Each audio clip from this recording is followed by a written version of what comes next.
Summer of the போயம்க்கு நம்ம போயிடலாம். So இந்த சானட் நம்பர் 18 நம்ம வந்து என்ன பார்க்க போகிறோம்னா, it's a poet is comparing his beloved with summer day. So why summer day அப்படின்ட்டா, இப்போ அந்த டைமில் அந்த சுச்சுவேஷன்லாம் அங்கே ஃபுல்லாகவே வந்து ஸ்னோயியாக இருக்கும். மோஸ்ட் ஆஃப் த டைம் நமக்கு வந்து சன்னியாக இருக்கும் இல்லையா இங்கே.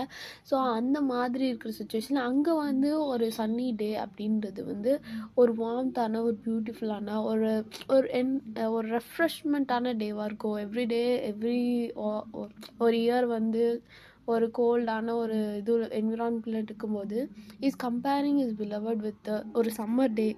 அண்ட் தென் அந்த சன்லைட் வந்து like it's more lovely and gentle சம்மராக இருக்குது. ஸோ அந்த டைமில் அடிக்கிற விண்ட் வந்து ரொம்ப ரஃப்பாகவும் டேமேஜ் பண்ணுது ஃப்ளவர்ஸை அந்த அந்த விண்டுனால. அண்ட் சம்டைம்ஸ் இந்த சம்மர் வந்து ரொம்ப வந்து ஷார்ட் டைம்லேயே வந்துட்டு போயிடும். இந்த இந்த சன் வந்து என்ன ஆகும்னா ரொம்ப ஸ்ட்ராங்காக வந்து நம்ம மேலே அடிக்கும் அந்த டைமில்.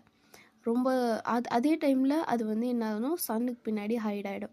லைக் இதை நம்ம கேரக்டராக பார்க்கலாம். ரொம்ப கோவப்படுறது, அதுக்கப்புறம் ரொம்ப டெண்டராக இருக்கிறது, அந்த மாதிரியும் பார்க்கலாம்.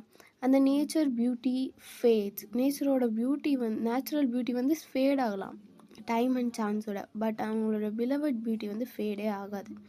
ஏன்னா இவங்களோட பிலவட் வந்து டைமை தாண்டினவங்க.